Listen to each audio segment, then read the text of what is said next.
Hello and welcome. In this video, we'll tackle a fun system of equations. Our goal is to solve for x and y in the following system. Here's the system we'll be working with. We have the equation x to the fourth plus y to the fourth equals 97, and the equation xy equals 6. This is a nonlinear system, which means our standard methods like substitution might be a bit tricky to apply directly because of the high powers.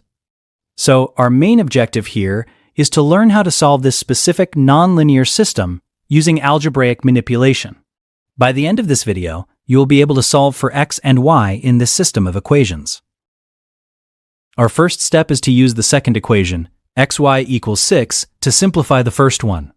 Let's take our first equation, x to the fourth plus y to the fourth equals 97. We can rewrite the left side using the properties of exponents. X to the fourth is the same as x squared squared. Similarly, y to the fourth is y squared squared. Now, the expression on the left looks a lot like the sum of two squares. Let's recall a useful algebraic identity. The identity states that a squared plus b squared is equal to the quantity a plus b squared minus 2ab. We can apply this identity to our equation. In our case, let's treat a as x squared and b as y squared. Substituting a equals x squared and b equals y squared into the identity gives us this expression. Simplifying, we get the quantity x squared plus y squared, all squared, minus 2 times the quantity xy, all squared.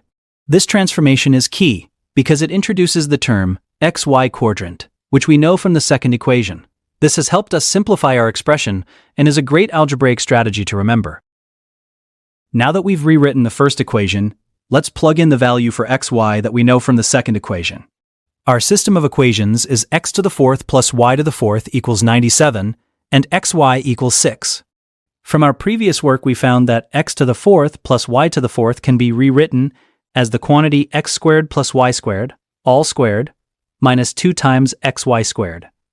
We can substitute this expression back into the first equation of our system. So, we have the quantity x squared plus y squared squared minus 2xy squared equals 97. Notice we still have a term, x squared plus y squared, that we don't have a direct value for. However, we do know that xy equals 6.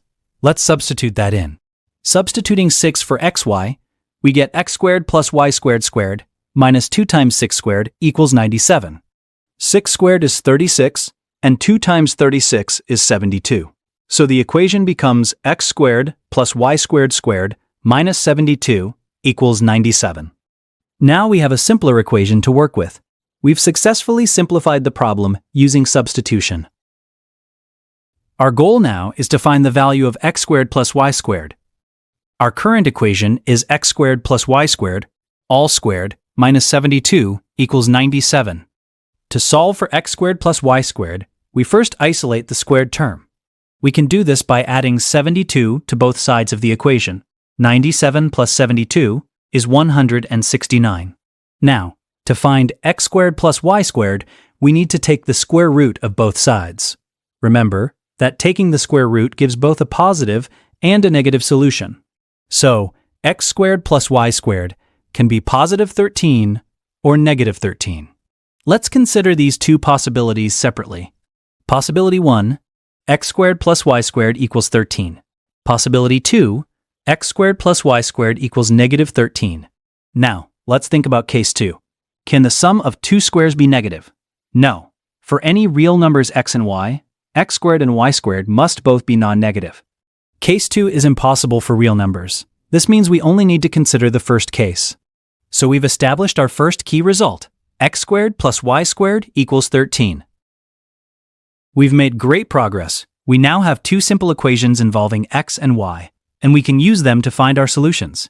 We've reduced our original complex system to this much simpler one.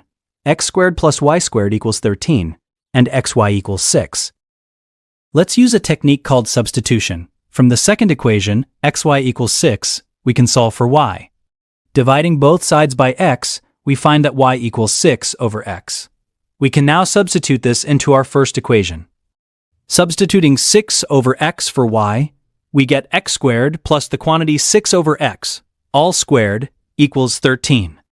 This simplifies to x squared plus 36 over x squared equals 13. To get rid of the fraction, let's multiply the entire equation by x squared. Multiplying by x squared gives us x to the fourth plus 36 equals 13x squared. Rearranging this into a standard form for a quadratic equation gives us a quatic equation. We have x to the fourth minus 13x squared plus 30 by 6 equals 0. Notice that this equation only involves x squared, not x to the first or third power. Our final equation for x is x to the fourth minus 13x squared plus 36 equals 0. This is a special type of quadratic equation. We can solve it by making a simple substitution. Let's let a new variable, say u, equal x squared. Then, since x to the fourth is x squared squared, it equals u squared. Now we can rewrite our equation in terms of u. The equation becomes u squared minus 13u plus 36 equals 0. This is a simple quadratic equation that we can solve by factoring. We need two numbers that multiply to 36 and add to negative 13. These numbers are negative 4 and negative 9. So, we can factor the quadratic as u minus 4 times u minus 9 equals 0. This gives us two possible values for u. We have u equals 4 or u equals 9. But remember, we're not solving for u, we're solving for x. We set u equal to x squared. So, we substitute back x squared equals 4 or x squared equals 9. Taking the square root of both sides for each case, we get four possible values for x: plus 2, minus 2, plus 3, and minus 3. We're in the final stretch. We have four possible x values, and we just need to find the corresponding y values for each one. Let's list our four x values: 2, minus 2, 3, and minus 3. We will use the second equation from our system, xy equals 6. Remember that we can rearrange this to solve for y. Y equals 6 over x. Let's go through each x value one by one. Case 1. If x equals 2, then y equals 6 over 2, which is 3. Our first solution pair is 2. Case 2. If x equals minus 2, then y equals 6 over minus 2, which is minus 3. Our second solution pair is minus 2, minus 3. Case 3. If x equals 3, then y equals 6 over 3, which is 2. Our third solution pair is 3, 2. Case 4. If x equals minus 3, then y equals 6 over minus 3, which is minus 2. Our fourth and final solution pair is minus 3, minus 2. So we have found four real solution pairs for our system of equations. Let's summarize everything we did to solve this problem. Our objective was to solve the system x to the fourth plus y to the fourth equals 97 and xy equals 6. First, we used the algebraic identity a squared plus b squared equals the quantity a plus b squared minus 2ab to rewrite the first equation in terms of x squared plus y squared and xy.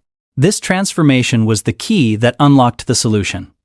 Second, we substituted the value xy equals 6 from our second equation into the first, which led us to solve for x squared plus y squared. This gave us the crucial new equation, x squared plus y squared equals 13. Third, we used our two new simple equations, x squared plus y squared equals 13 and xy equals 6, to create a quartic equation in x. This equation, x to the fourth minus 13x squared plus 36 equals 0, was a quadratic in disguise. Finally, we solved for the four possible x values by factoring, and then found the corresponding y values using xy equals 6.